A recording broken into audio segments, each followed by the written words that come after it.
The worst decisions of my career, and believe me there have been plenty, all started with laughter. My name is Velkorn, and I have served as senior xenobiologist for the Galactic Council for approximately 43 cycles. That is long enough to have reviewed biodiversity reports from 716 different worlds, long enough to have cataloged the physiological peculiarities of species ranging from the silicon-based Krexathy to the ammonia-breathing Eulmorans, and apparently just long enough to become catastrophically overconfident in my own expertise. The humans submitted their application on a second day. I remember because second days were typically quiet, reserved for paperwork and the occasional interdepartmental meeting where nothing of consequence ever happened. The application itself arrived via standard diplomatic channels, a modest data packet containing the usual materials, biographical information on their species, cultural overview, technological capabilities, and of course the mandatory biological assessment required for any species seeking to join our military coalition. I assigned the file to my desktop queue, and promptly ignored it for 3 days. When I finally opened the human submission, I was drinking my morning stimulant, a bitter Valkorian blend that helped shake off the fog of sleep. The first few pages were unremarkable. Carbon-based lifeforms, check. Oxygen breathers, check. Bilateral symmetry, check. Water-dependent biology, check. Check, check. Standard template material, really.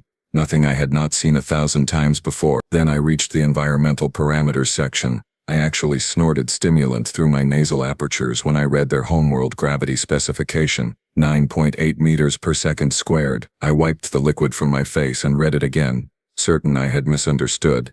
But no, there it was, plain as starlight. These humans, these fragile-looking bipedal mammals with their thin skin and their external auditory organs, claim to have evolved on a planet with a gravitational pull that would be classified as severe by any reasonable xenobiological standard. For context, and I feel this is important, the average gravity across known civilized worlds hovers around 6.2 meters per second squared. My own homeworld of Velkros maintains a comfortable 5.7. The Krexathy, who are built like mobile mountains and can shrug off small arms fire, evolved at 7.1. 9.8 was the kind of gravity you found on mining colony punishment details. I immediately forwarded the file to my colleagues in the xenobiology department with a subject line that read, "Look at what just landed on my desk." Literally, the responses came quickly. Jormulex from Comparative Anatomy wrote back, "Either their measurement equipment is broken or they are trying to impress us. My money is on broken equipment." Saravesh, who specialized in evolutionary biology, was more direct. "No way. Impossible. Skeletal structure would need to be reinforced to ridiculous degrees. Muscular system would have to be absurdly overdeveloped just for basic mobility. They would be too heavy to function efficiently. This has to be an error in unit conversion." By midday, the human application had become something of a departmental joke. The full review meeting was scheduled for the following week, and I confess, I went into it with all the seriousness of someone about to discuss a clerical mistake. The conference chamber was packed, not because anyone thought the humans were important, but because word had spread about the gravity species and everyone wanted a laugh. Commander Thexelor of the Military Integration Office stood at the podium projecting the human data onto the main display screen. He was trying, bless his cardiac muscles, to maintain professional decorum, but even he could not quite suppress the amused trill in his voice. So, according to their submitted documentation, the humans claim, and I want to be clear this is their claim, that their standard planetary gravity is 9.8 meters per second squared. The room erupted.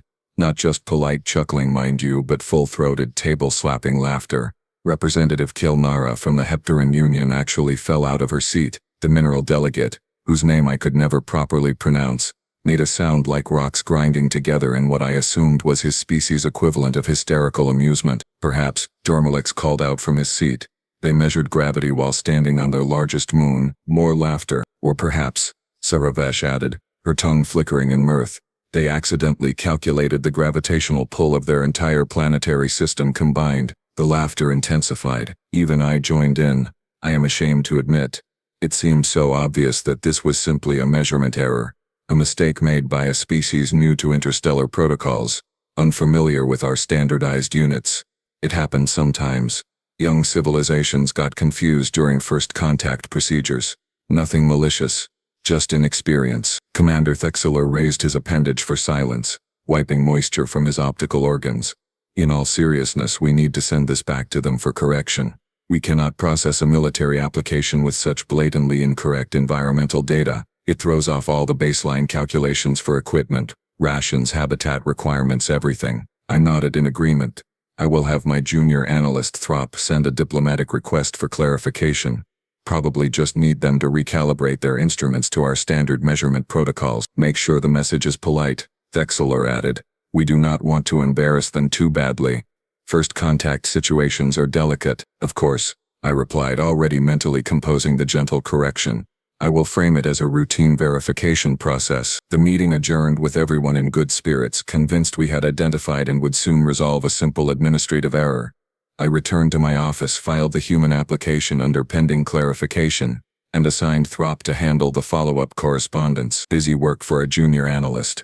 Nothing important. I gave the humans no further thought for the next 2 weeks. That, as I mentioned, was a mistake. Throp was, and I say this with a mixture of respect and residual embarrassment, exactly the kind of analyst who made senior researchers nervous. Young, methodical, and possessed of the deeply inconvenient habit of actually reading everything thoroughly. He appeared at my office door on a 5th-day afternoon, clutching a data tablet to his chest like it contained evidence of a conspiracy. His crest feathers were standing at odd angles, which for his species indicated either extreme confusion or significant distress. Senior researcher Velkorn, he said, his voice carrying that particular tremor of a junior staffer about to contradict a superior. I have completed the review of the human application materials, and I think we may have a problem. I did not look up from my own work. Let me guess. They sent back the corrected gravity measurements. What is it, 6.5? 7? No, senior researcher. They confirmed the original measurement, 9.8 meters per second squared. They seemed, well, confused by our request for clarification. That got my attention. I set down my stylus and fixed Throp with what I hoped was a patient expression. They confirmed it? That makes no sense. Did you explain to them that their instruments must be miscalibrated? I did, senior researcher. Multiple times. They insisted their instruments are functioning perfectly. In fact, and this is where it gets strange, they kept referring to their gravity as, and I am quoting directly here, standard baseline parameters. I blinked. Standard? They think 9.8 is standard. Yes, senior researcher. Throp's crest feathers flattened slightly. So I started cross-referencing their other environmental data to see if perhaps their entire measurement system was skewed. You know, maybe they use different base units or something. Sensible approach. And everything else checks out perfectly. Their atmospheric composition matches our readings from long-range scans. Their solar radiation measurements are accurate. Their planetary rotation period, orbital mechanics, axial tilt, everything is precisely correct and properly converted to our standard units. I leaned back in my chair, which creaked in protest. So their instruments work fine for everything except gravity? That is what I thought initially, yes. But then I started reading their supplementary materials more carefully. Throp placed his tablet on my desk and brought up a file. They included extensive documentation about their species' physical capabilities, athletic records, occupational health standards, that sort of thing. Standard inclusion for military applications. Right. Yes. Baseline fitness data. We use it to determine appropriate duty assignments. Exactly. So I was reviewing their athletic performance metrics, trying to establish what they consider peak physical condition. And senior researcher, the numbers make absolutely no sense. I pulled the tablet closer. The screen displayed what appeared to be human sporting records, running speeds, jumping heights, lifting capacities, endurance measurements. At first glance, nothing seemed particularly unusual. Walk me through it, Throp. He pointed at a specific entry. This is their record for what they call the high jump. An individual human named Javier Sotomayor achieved a vertical leap of 2.45 meters. That seems adequate. Senior researcher. He did that in 9.8 meters per second squared gravity. The implication hung in the air for a moment before it hit me. I did some quick mental calculations. Wait, that would mean if we brought this Sotomayor person to a standard gravity world, he could potentially jump approximately 4 meters high. Yes, maybe higher. I am not certain of the exact physiology scaling. I stared at the tablet. That cannot be right. It gets worse. Throp scrolled to another section. Their weightlifting records. A human named Hafthor Bjornsson deadlifted 501 kilograms, again in 9.8 gravity. My manipulator appendages went numb. I knew enough physics to understand what that meant. The force required to move that mass in that gravity well, the muscular structure necessary, the skeletal reinforcement needed to not simply collapse under the strain. Throp, are you absolutely certain you are reading these numbers correctly? I have checked 17 times, senior researcher. I even had the translation algorithms verified by the linguistics department. The numbers are accurate. I scrolled through more data. Marathon running times that suggested sustained cardiovascular performance that would exhaust most species in minutes. Endurance swimming records measured in hours. A notation about something called free climbing, where humans apparently scaled sheer rock faces using only their manipulator appendages, in full 9.8 gravity for recreation. This is clearly exaggerated, I said, though my voice lacked conviction. Species often embellish their capabilities in military applications, trying to seem more impressive than they actually are. I considered that, Throp replied carefully. So I cross-referenced with their occupational safety documentation, the boring regulatory material that nobody bothers to falsify, and their construction workers routinely carry loads of 25 to 30 kilograms, not in specialized exoskeletons or with mechanical assistance, just carrying things, as part of normal work duties. In 9.8 gravity, I felt a strange sensation in my thorax, something between indigestion and creeping dread. How much can our construction workers carry? In standard gravity, approximately 8 kilograms, senior researcher. 12, for very short distances with rest breaks. We sat in silence for a long moment. There has to be an explanation, I finally said. Maybe their definition of kilograms is different, or they measure work shifts in different time increments. I checked all of that. Their units match ours precisely. Senior researcher Valgorn, I think we need to consider the possibility that the humans are factually and accurately reporting their actual environmental conditions and physical capabilities, but that would mean, yes, senior researcher, it would mean they actually evolved in 9.8 gravity, and that everything we assumed about biological limitations in high-gravity environments is wrong, at least where humans are concerned. I pushed the tablet away from me like it was radioactive. This is absurd. We have xenobiological models based on centuries of research across hundreds of worlds. High-gravity worlds do not produce species like this. They produce slow, heavy, armored species built for survival. Not whatever these humans are. Throp's crest feathers rose again. What should we do? I drummed my appendages on the desk, thinking, if, and this was still a significant if in my mind, if the humans were being truthful, then we had a genuine anomaly on our manipulators. But I was not about to overturn established xenobiological theory based on some confusing paperwork and the word of a species we had barely met. We send an observation team, I decided, direct eyes on the ground. We watch these humans in their natural environment, verify these claims empirically. Either we will find the explanation for this discrepancy, or we will confirm that something very unusual is happening on Earth. Should I recommend a military security detail accompany the observers? For what? A bunch of gravity world inhabitants who probably cannot even walk properly? No, Throp. Send our standard scientific observation crew. 3 xenobiologists, 2 cultural specialists, standard sensor equipment. They go, they observe, they report back. Simple verification mission. Throp nodded, though his crest feathers remained skeptical. I will make the arrangement, senior researcher. Good. And Throp, do not mention this conversation to anyone else in the department. I do not need Jormulex and the others getting wind that we are taking this seriously. They will never let me hear the end of it. Of course, senior researcher. He left, and I returned my attention to the tablet, scrolling through page after page of human physical data, athletic records, occupational requirements, even medical documentation about injury recovery times that seemed impossibly short. Probably all explainable, I told myself. Measurement errors, cultural exaggerations, translation problems. The observation team would sort it out. After all, I was a senior xenobiologist with 4 decades of experience. I understood the fundamental principles of biological development across gravitational gradients.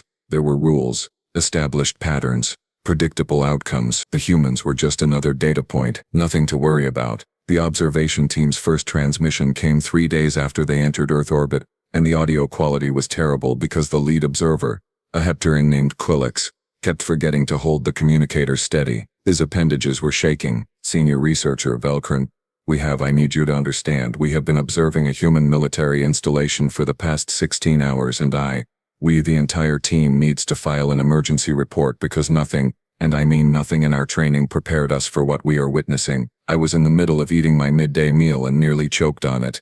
Quillix, slow down. What is happening? Are you under threat? Do you need extraction? No, nothing like that. The humans do not even know we are here. We are in standard orbit with full stealth screening. But Velkron, you need to see this. I am sending you live visual feed right now. My display screen flickered to life, showing an aerial view of what appeared to be a human military training facility. Large open spaces, various structures, groups of humans moving in formation. It looked, well, ordinary. Quillix, I am looking at soldiers jogging. What exactly am I supposed to be concerned about? Watch their pace, senior researcher.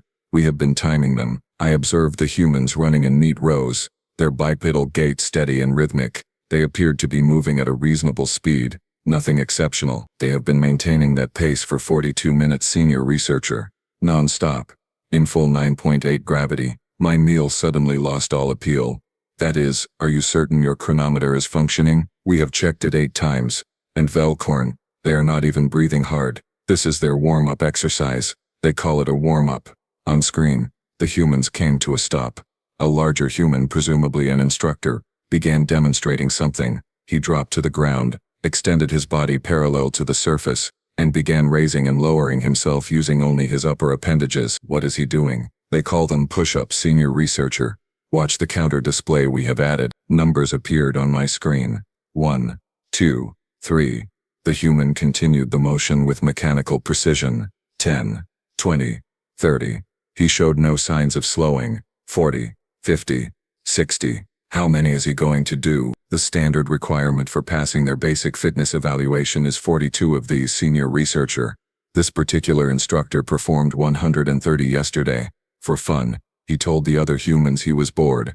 I watched in horrified fascination as the human completed his demonstration at 100 repetitions and stood up, barely winded. The rest of the soldiers began performing the same exercise in unison. Quillix, our strongest military recruits, the Kreksafi shock troops, can perform approximately 6 of those movements in standard gravity before requiring rest.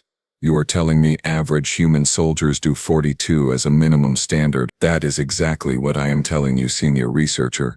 And it gets so much worse. The scene shifted. Now the camera focused on what appeared to be a construction site in a human urban center. Workers moved across metal frameworks high above the ground, carrying materials, operating equipment, performing tasks that made my survival instincts scream in protest. They are not wearing safety harnesses, I said, my voice barely a whisper. They are, Quillix corrected. But watch what happens when one needs to move between sections. A human worker unclipped his safety line, grabbed onto a vertical beam, and hauled himself up approximately 3 meters using only his upper appendages. Hand over hand, in 9.8 gravity. Like it was nothing. He reached the next level, clipped back in, and continued working. We consulted our physiological database. Quillix continued. A Heptaran worker attempting that maneuver in standard gravity would likely suffer muscular tears and skeletal fractures. This human just did it in high gravity during his normal work shift. We have watched dozens of them do the same thing. How long are their work shifts? 8 to 10 hours, senior researcher. With 2 short breaks. I had to sit down. The feed changed again. This time it showed what appeared to be a recreational facility. Humans of various sizes were engaged in different activities, running on mechanical platforms, lifting heavy objects, repeatedly striking suspended bags with their appendages. This is their voluntary exercise, senior researcher. They do this for health and enjoyment after their normal daily activities. A smaller human, possibly a juvenile based on the proportions, approached a bar mounted between 2 posts. The young human jumped, caught the bar, and proceeded to pull their entire body weight up until their chin cleared the bar. Then they lowered themselves and repeated the motion. 10 times, 12 times, 15. How old is that juvenile? According to the facility records we intercepted, approximately 14 solar cycles. Still growing, not even fully developed yet. My thorax felt tight. A 14-cycle juvenile has the upper body strength to perform 15 vertical pulls against 9.8 gravity. Senior researcher, I need to show you one more thing. Then you will understand why we are requesting immediate emergency consultation. The image shifted to what appeared to be a public park. Smaller humans, clearly younglings, were engaged in play activities. They ran, jumped, climbed on various structures, all while laughing and making high-pitched vocalizations of joy. One particularly small human, barely half a meter tall, climbed up a sloped structure, stood at the top, and then jumped off, landing on the ground below without injury. The drop was easily 1.5 meters. That youngling, Quillix said quietly, weighs approximately 12 kilograms. It just fell 1.5 meters in 9.8 gravity and landed with enough force that we calculated the impact at roughly 117 newtons. Then it got up and did it again. For entertainment. I could not speak. Senior researcher Velkuren. We ran the calculations. If a Hepturan youngling of equivalent mass experienced that impact force, it would result in fractures to at least 3 limbs and possible internal damage. That human child giggled and ran back to do it repeatedly. The observation team's cultural specialist, a Yulmoran named Sith, appeared in frame next to Quillix. Her chromatic patterns were cycling through distress colors. We have been monitoring human information networks, she said, her voice translator crackling with urgency. They have competitive activities where they deliberately collide with each other at high speeds. They call it football, and rugby, and hockey. They wear minimal protective gear and consider broken bones an acceptable occupational hazard. Senior researcher. Their children play these collision sports starting at approximately 6 solar cycles of age. We also found extensive documentation of something called rock climbing, Quillix added. Humans ascend vertical cliff faces hundreds of meters high using only their appendages to grip small protrusions in the stone.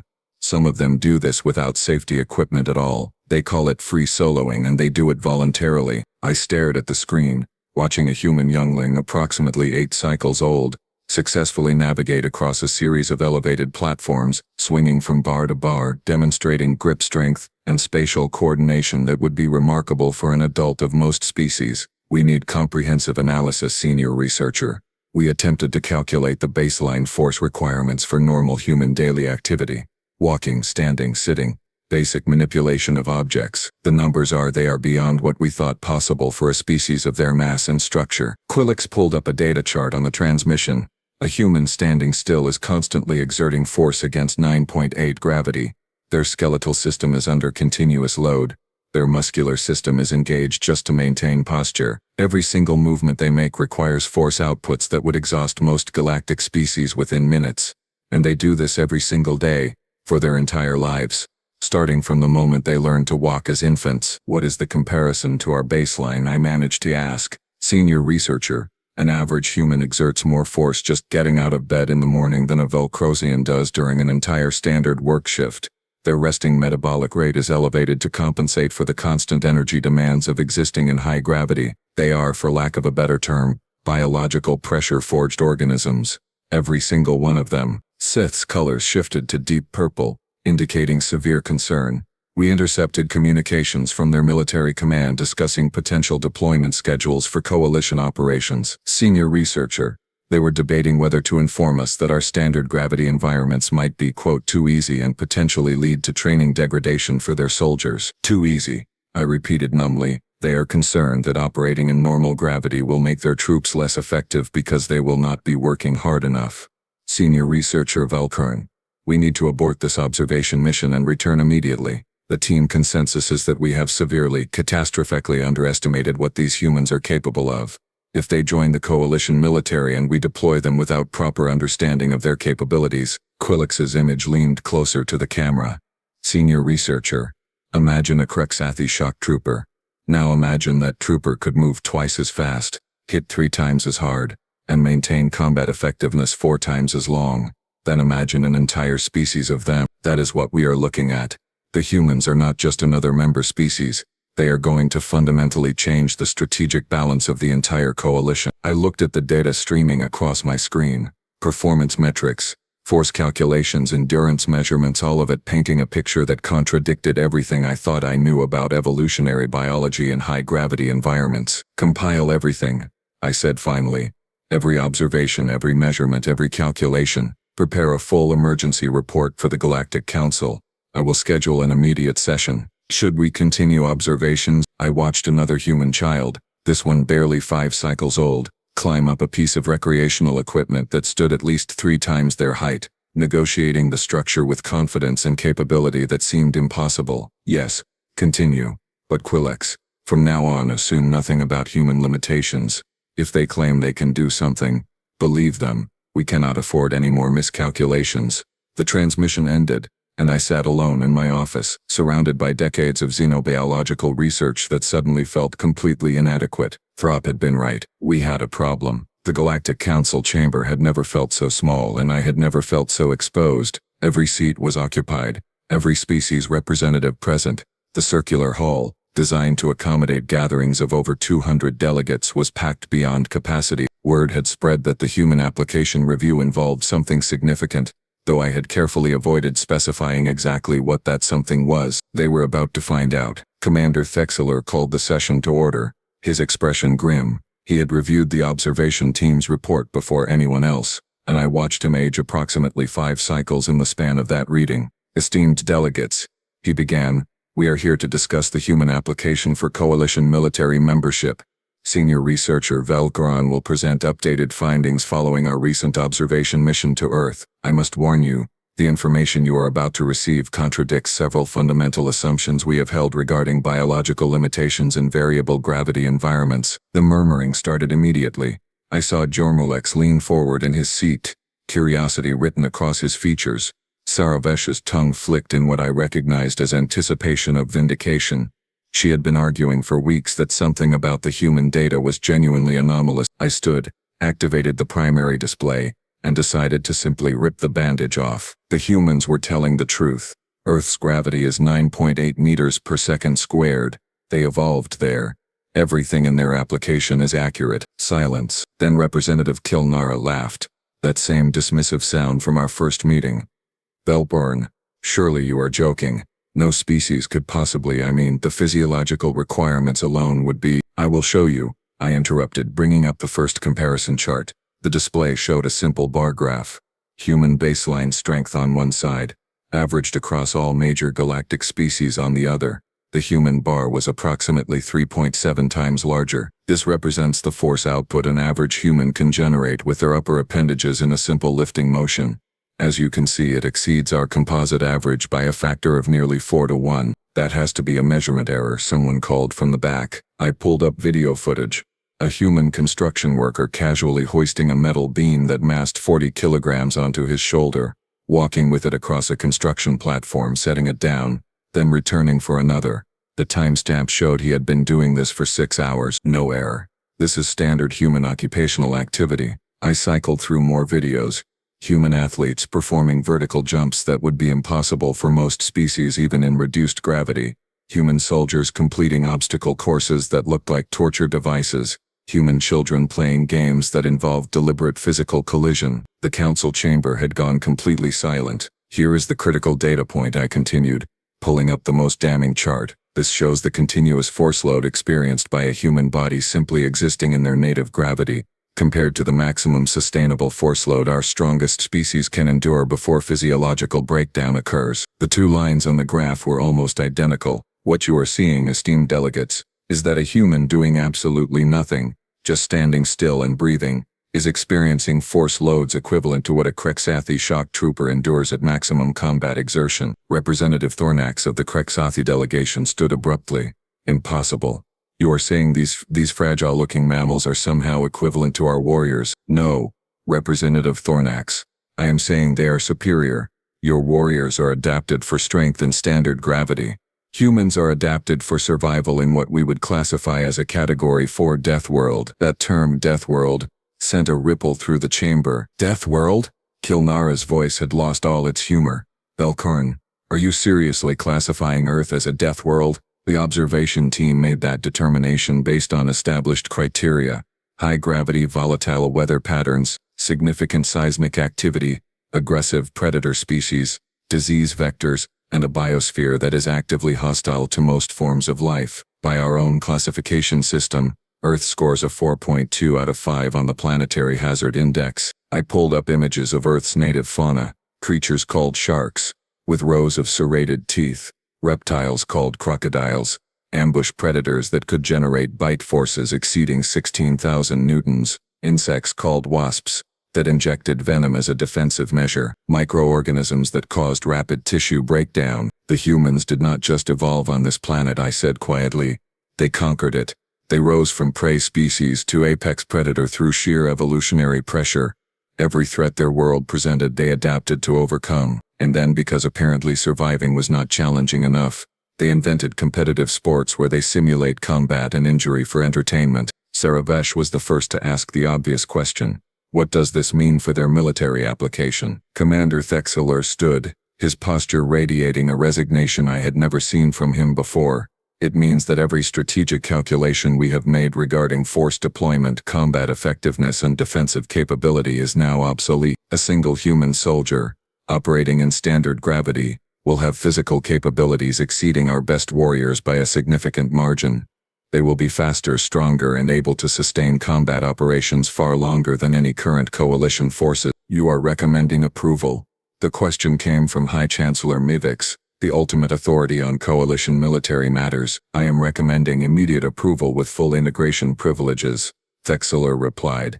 Furthermore, I am recommending we petition the humans to take command positions in frontline operations. We need their expertise and their capabilities. The chamber erupted, delegates shouting over each other, some in protest, others in agreement, many simply in shock. High Chancellor Mivix raised his appendage for silence. It took several minutes to restore order. This council has never approved a species for military membership in a single session, he said slowly. We have protocols, evaluation periods, integration timelines. With respect, High Chancellor, we have also never encountered a species like this, Thexler countered. Every day we delay is a day we are not utilizing the most effective fighting force we have ever had access to. Mivix looked at me. Senior researcher Velkren, your professional assessment. Are the humans dangerous to coalition interests? I thought about that question carefully. High Chancellor, the humans are extremely dangerous, but based on all observation data their danger is directed outward, toward threats, not toward allies. Their cultural values emphasize pack bonding, loyalty to group structures, and protective instincts toward those they consider friends. If we accept them as coalition members, I believe they will defend us with the same terrifying effectiveness they would defend their own. And if we reject them, I pulled up one final image, a human spacecraft, primitive by our standards but functional, breaking atmosphere on what appeared to be a routine cargo mission. Then we will have rejected a species that is already achieving spaceflight, that is already expanding into their local stellar neighborhood, and that will absolutely remember we turned them away when they asked to join us. High Chancellor, we are not deciding whether humans become a spacefaring military power. That is already happening. We are deciding whether they do it with us, or without us. The vote took less than 10 minutes. Unanimous approval. As the chamber cleared, Jormulex approached me, his expression unreadable. You know what the worst part is, Velkorn? What? We laughed at them. We sat in this very chamber and laughed because we thought they made a mistake. We assumed we knew better. That is going to haunt me for the rest of my life. He walked away, and I was left standing alone, staring at the display screens still showing images of humans doing impossible things in impossible conditions. 43 cycles of experience, and I had learned nothing. The humans had been telling us the truth from the very beginning. We just had not been intelligent enough to believe them. The human delegation arrived 3 weeks later, and I made the catastrophic error of volunteering to greet them personally. Call it scientific curiosity. Call it professional responsibility. Call it the universe's sense of irony. Whatever the reason, I stood in the docking bay as their shuttle completed its landing sequence, determined to meet these remarkable beings face to face. The airlock cycled open and out stepped Captain Elena Vasquez, commander of the Human Military Integration Team. She was smaller than I expected. Perhaps 1.7 meters tall, slim build, dark hair pulled back in a functional style. She looked, and I say this with the benefit of painful hindsight, completely harmless. Senior researcher Velkorn, she said, her translator rendering her words in perfect galactic standard. It is an honor to finally meet you. Thank you for advocating for our application. She extended her right appendage hand toward me in what I had learned was a human greeting gesture called a handshake. I reached out with my primary manipulator and grasped her hand. She squeezed gently. The crack was audible across the entire docking bay. Pain exploded through my appendage as 3 of my manipulator bones fractured under what Captain Vasquez clearly considered a polite, friendly grip. I made a sound I did not know I was capable of making. Something between a wheeze and a yelp. Oh no. Oh stars, I am so sorry. Vasquez released immediately, horror spreading across her face. I thought. The briefing said Velcrosians had similar grip tolerance too. I was barely even squeezing. Medical. We need medical here now. As I stood there, cradling my shattered appendage while human and galactic medical personnel swarmed around me, I had a crystallizing moment of understanding. She had barely been squeezing. That was gentle by human standards. The next 4 hours were educational in ways I desperately wish they had not been. From my position in the medical bay, I watched through the observation window as the human delegation began joint training exercises with our coalition forces. A human private named Jackson Chen was asked to demonstrate basic equipment loading procedures.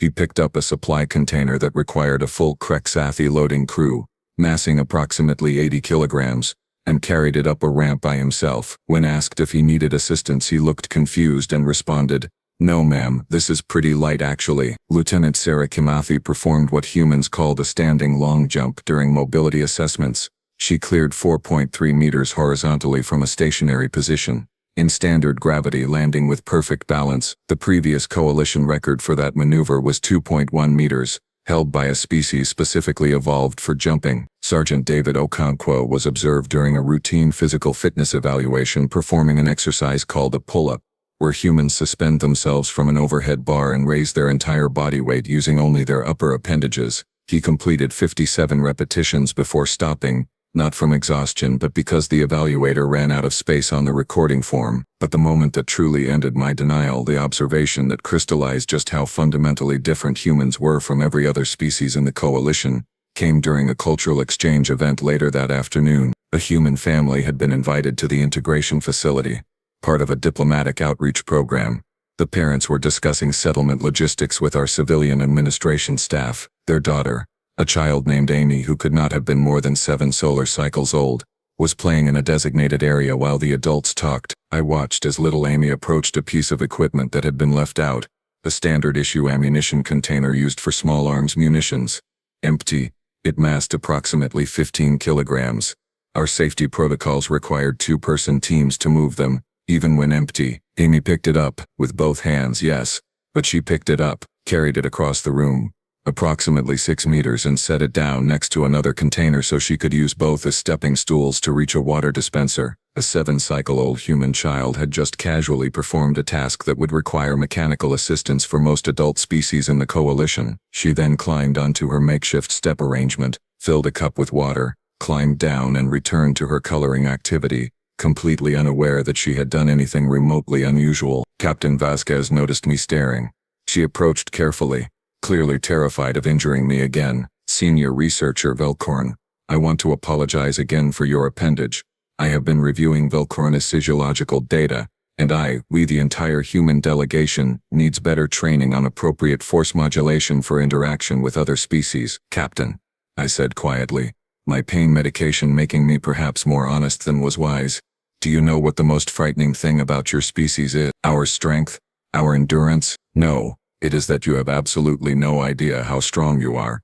That child just moved 15 kilograms like it was nothing. You shattered my bones with a greeting. Your private carried 80 kilograms and called it light. None of you understand that what is casual effort for you is maximum exertion for us." Vasquez followed my gaze to Amy, who was now hanging upside down from a handrail, giggling. "In 9.8, simulated gravity. For fun. We are going to need to establish very strict protocols, are we not?" Vasquez said slowly. "Captain, your species is going to revolutionize coalition military capabilities. You are going to save lives, win battles, and change the strategic balance of this entire sector of space. But yes, please, for the love of all that exists, teach your people to be gentle with us. We are fragile compared to you." She smiled. An expression I had learned indicated friendly acknowledgement. "We can do that. Humans are very good at adapting. It is kind of our thing." I looked down at my medical cast, then back at Amy, who had somehow climbed 3 meters up a support pillar and was waving at her parents. 43 cycles as a xenobiologist, and a child had just taught me the most important lesson of my career. Never, ever, underestimate a species based on their casual demeanor, because what they consider normal might be your definition of impossible, and what they call gentle might just break your bones.